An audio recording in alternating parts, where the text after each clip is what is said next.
If you're a tired parent who doesn't want to use separation-based strategies to help your baby sleep better, you might not know what to do instead. I offer a free initial call to help you know if my approach is the right fit for you. This call isn't common among occupational therapists, but it's important to me that you feel confident about my attachment-based approach to sleep before we work together. If you want to connect, I'm looking forward to talking with you. You can book your call at familysleep.ca/contact. This episode was inspired by a conversation I had inside my Confident and Connected Baby Sleep program. It is the 6 questions that I think are helpful to ask yourself when you're feeling like sleep is really getting stuck with your baby. It acknowledges that sleep is developmental, but also takes a look at what it is that we are tending to do as parents when we are stuck with trying to solve a problem. So if you're feeling like sleep is not progressing, you're not sure where to put your attention, these 6 questions aren't the only ones to ask, but they are a great place to start. So have a listen. Welcome to the Baby Sleep Connection, a podcast that explores baby sleep and more through the lens of attachment and development. I'm your host, Heather Boyd. I'm a mom of 3, an occupational therapist, and a certified infant and family sleep specialist. If you are a tired parent who wants to support your baby's sleep holistically, keep listening as we delve into approaches that go well beyond the usual strategies of wake windows and bedtime routines. Your baby's sleep is connected with so much more.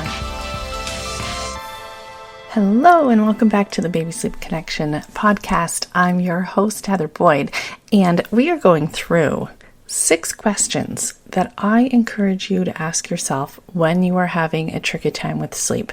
Now, are there more than 6 questions that you could ask yourself when things are getting sticky with sleep? Yes, but I've picked these 6 based on a recent conversation I've had with a client in my baby sleep coaching group, the Confident and Connected Baby Sleep program. And I think these are a great 6 questions to start with when you hit a snag or have been struggling with sleep with your baby for a long time. Now, I'm recording this as my household wakes up, so if it's a little bit noisy in the background, it's because I waited a little too long to sit down at my mic and record this. So my apologies ahead of time. So what are the 6 questions that I think are going to help you through a tricky time or tricky times with your baby's sleep? The first one is to ask yourself, what works best for helping my baby fall asleep? This is a great place to start because so often we get in our heads what it should look like. And we start doing things that we think we should do to support our baby's sleep without even asking ourselves, what is it our baby actually needs? What works well?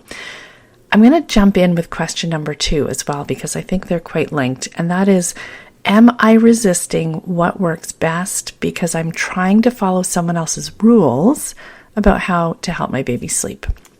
So often when we resist what's actually working because we're following someone else's arbitrary rules, or we've signed up for a program that gives us a step-by-step set of things we're supposed to do, or we have an unrealistic approach to what baby sleep actually looks like, we end up making a lot of work for ourselves and not getting a lot of gains in terms of making sleep easier, making bedtime more joyful, and getting better rest for ourselves. So if you start with that question, it involves a lot of curiosity and looking at your baby and what they are telling you they need.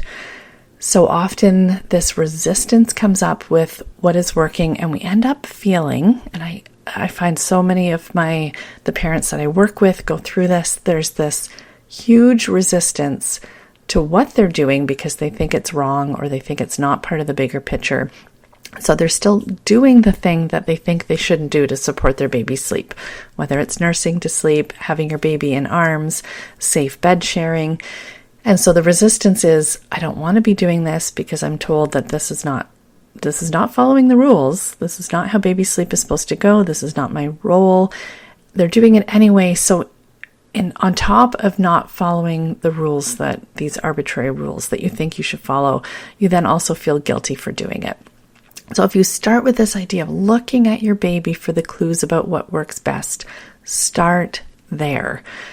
Even if you don't want to be doing the rocking to sleep or contact napping, Start with what works as your baseline and then figure out how to move forward based on what you're learning about what your baby needs and what works best.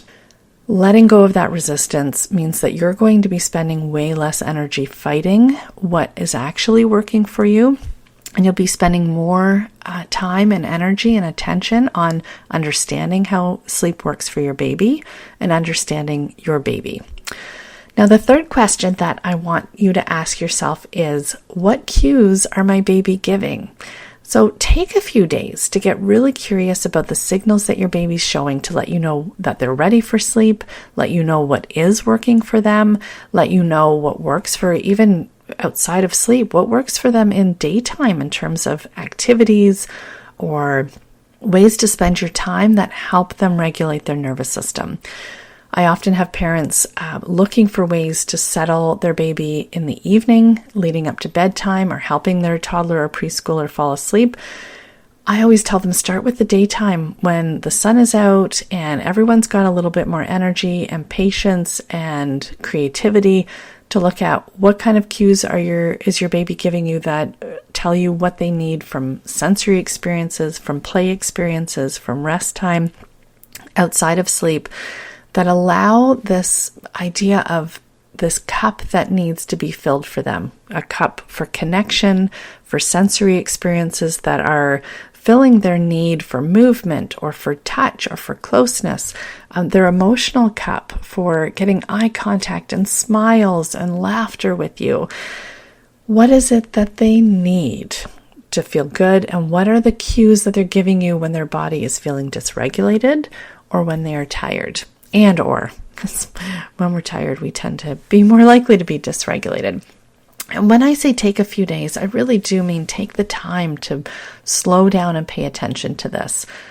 That curiosity is a theme that runs through a lot of my coaching, because so often we're looking for the quick fix, we're looking for the thing to do, and I'm saying start with the doing part as being the curiosity part. Look to learn from your baby.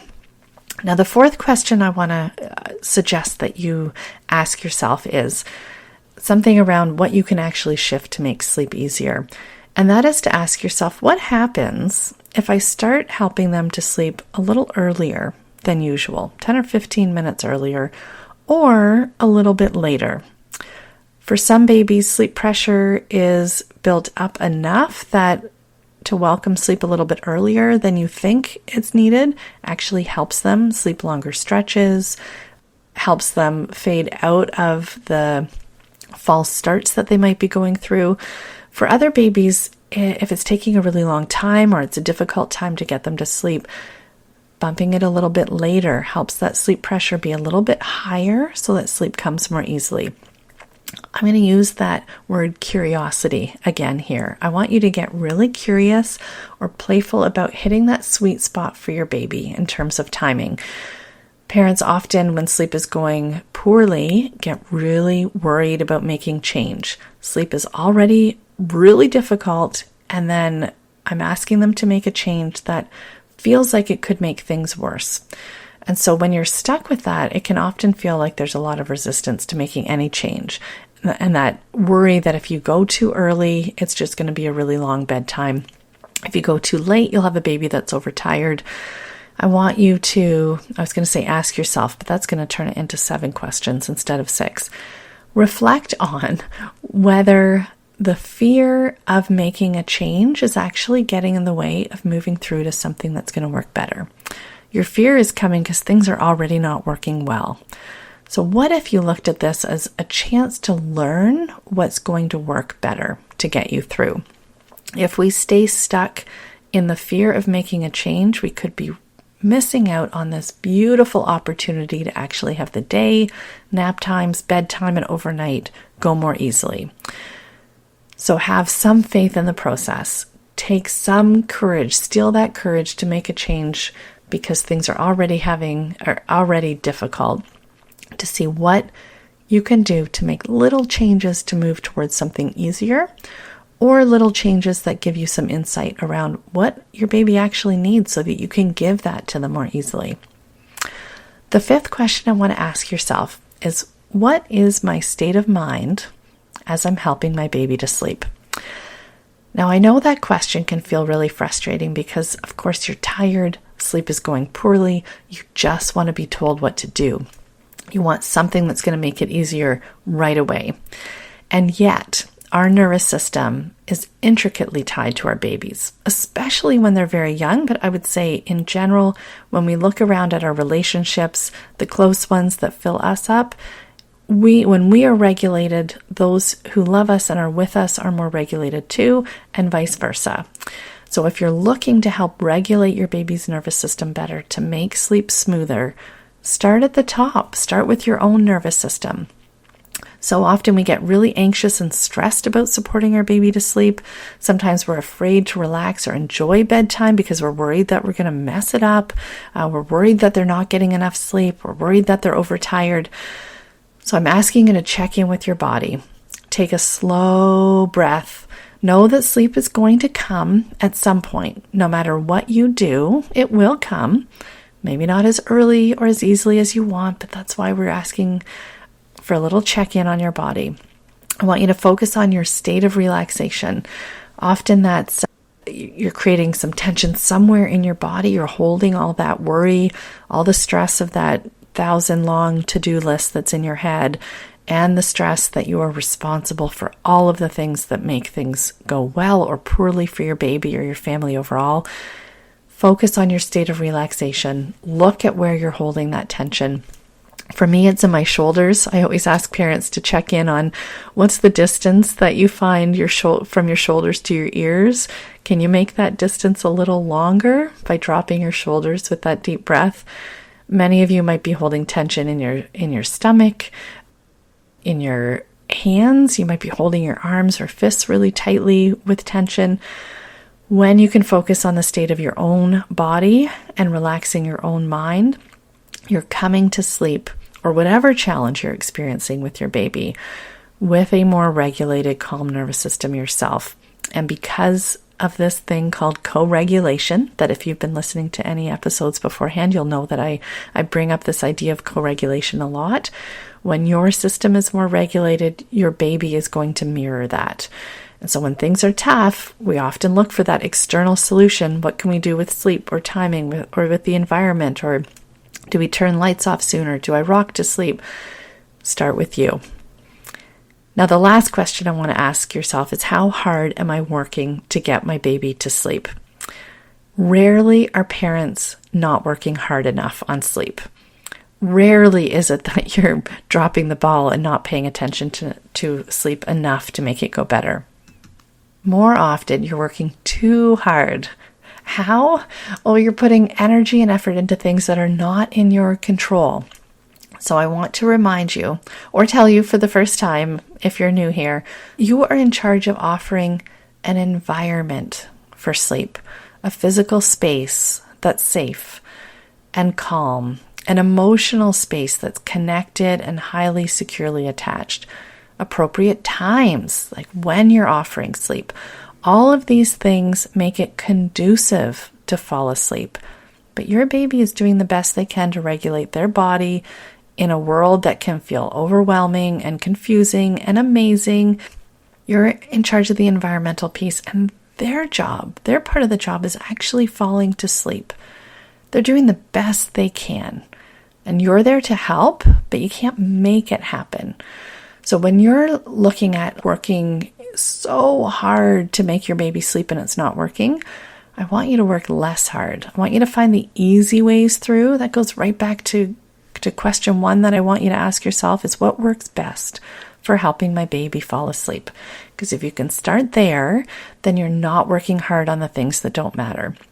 We could work hard all day long on all sorts of things in our lives, but we want to work a little smarter.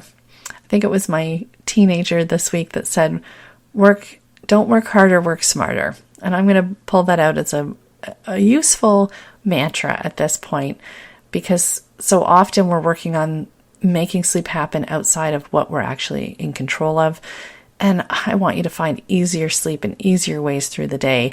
So often we're actually turning ourselves away from the easy things because we think we're supposed to work harder on it. I'm saying, let's stop that right now.